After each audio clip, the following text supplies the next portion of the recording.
Vous écoutez un podcast Top Music. Premier sur la région. C'est moi le patron, avec le réseau Entreprendre. Eh bien, aujourd'hui, un nouveau podcast C'est moi le patron, présenté par Top Music Strasbourg et Réseau Entreprendre Alsace. Et aujourd'hui, le patron, c'est une patronne. C'est Elena Beyer. Bonjour Elena. Bonjour. Alors Elena est une toute jeune fille de 29 ans qui s'est lancée dans l'entrepreneuriat en reprenant une société qui s'appelle Cinéloge. Cinéloge, alors la semaine dernière, dans notre podcast, on vous a fait rêver avec les piscines. Aujourd'hui, on va vous faire rêver avec le cinéma. C'est quoi Cinéloge ?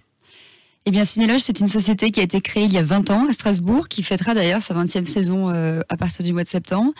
Et l'objectif de cette société, c'est de se caler sur les partenariats des loges de sport, que les entreprises connaissent très bien pour communiquer et animer leur réseau et leurs relations publiques, mais de leur proposer en fait une alternative autour d'un axe culturel. Et pourquoi le cinéma ? Parce que le cinéma, c'est l'outil culturel le plus universel et le plus populaire.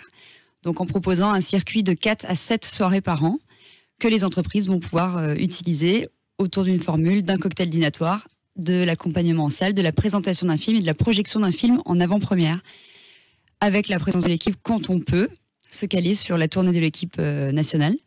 Et c'est en fait un concept qui permet d'offrir une alternative, d'élargir le champ des convives et de pouvoir inviter indépendamment plus facilement un homme et ou une femme, et surtout en couple, parce que c'est parfois plus facile de faire venir les femmes sur une avant-première que le sport, quand bien même on adore aussi, et que ce sont complètement des outils très complémentaires. Ce sont des outils complémentaires, mais c'est vrai que pour les femmes, un match du Racing de Strasbourg en plein hiver, quand il fait moins 10... À 15h le dimanche. C'est moyen. Alors, donc, Elena a fait un Master 2, a fait l'ISG Paris, c'est bien ça, l'École supérieure de gestion. En 2016, elle est rentrée chez Deloitte comme auditrice. Alors comment est-ce qu'on passe d'un grand cabinet de consultants, quand même Deloitte, c'est pas rien, comment est-ce qu'on passe de ça à un statut d'entrepreneur ? Qu'est-ce qui vous a motivé pour faire la bascule ?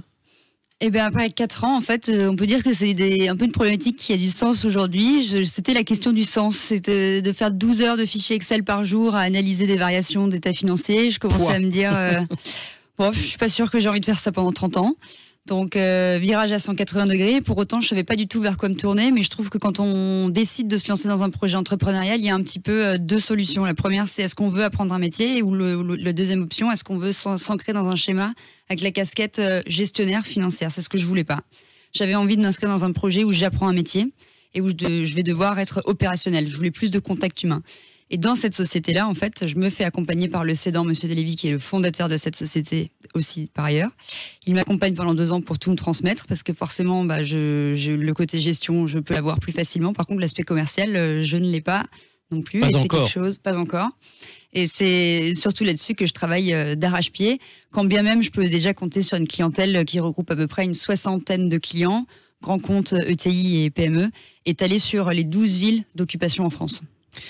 Quand Monsieur Lévy a créé Cinéloge, vous aviez 9 ans. Donc pendant les 20 ans qui ont suivi, vous en avez 29 aujourd'hui, pendant les 20 ans qui ont suivi, ça s'est développé, Cinéloge.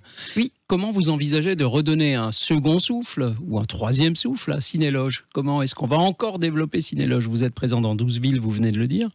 Comment est-ce qu'on imagine la suite ? Alors, faut quand même dire qu'il y a un petit virus qui est passé par là, qui a un peu mis à terre plein de domaines, dont l'événementiel. Donc, déjà, toute la saison de 2021-2022, elle a été utilisée pour remettre tout le monde dans le même navire, malgré les mois de restrictions qui ont été compliqués encore là au mois de décembre, janvier, février. Donc, objectif premier, c'était déjà que je puisse prendre mes marques. Après, le premier axe que j'ai cherché à développer, c'est les réseaux sociaux, parce que c'est une société qui était complètement inexistante, que ce soit sur Instagram, Facebook, LinkedIn, aucun réseau n'était utilisé et optimisé. Donc, ça laisse déjà une belle marge de manœuvre à ce niveau-là. Ça, c'est plutôt pour les jeunes, ça. Et c'est surtout un énorme vivier, en fait, de recherche.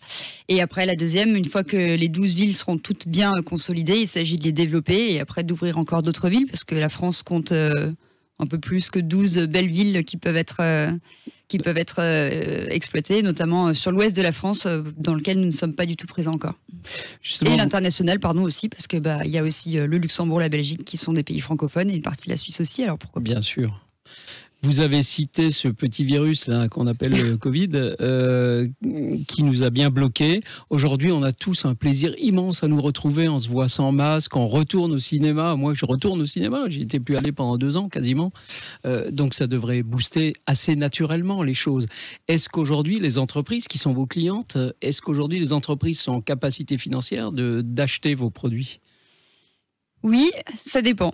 Alors c'est oui, parce qu'elles sont demandeuses de ce genre d'opération, parce qu'elles considèrent que c'est un budget qu'il faut maîtriser, mais que c'est essentiel de pouvoir communiquer, de pouvoir recréer du lien et de pouvoir retrouver ses partenaires, parce que c'est important d'avoir des échanges avec son réseau. Et par contre, c'est vrai qu'il y a aussi des entreprises qui, après le Covid, il y a la conjoncture économique avec la situation en Ukraine, qui fait que il y a de nouveau des hausses de prix, des très grosses fluctuations. On travaille avec beaucoup d'entreprises dans le secteur du bâtiment, donc forcément, elles sont très sujettes à certaines de ces hausses.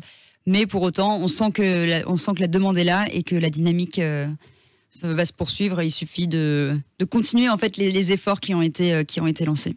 En fait, vous avez un vivier de clientèle, j'allais dire infini, puisque toutes les entreprises, strictement toutes, quel que soit leur métier, sont concernées par votre produit. Toutes les entreprises peuvent avoir besoin de faire de la relation publique, d'inviter des clients, etc. Donc le vivier est vaste. Le vivier est vaste, voilà. Après, il faut avoir envie de communiquer autour d'un axe culturel. Bien sûr. Mais c'est vrai qu'après, dans les invités, tout le champ est aussi très large. Il y a des gens qui sont très orientés sport et d'autres qui s'intéressent sur d'autres outils ou d'autres aspects. Qu'est-ce qui fait que vous êtes arrivé chez Réseau Entreprendre ?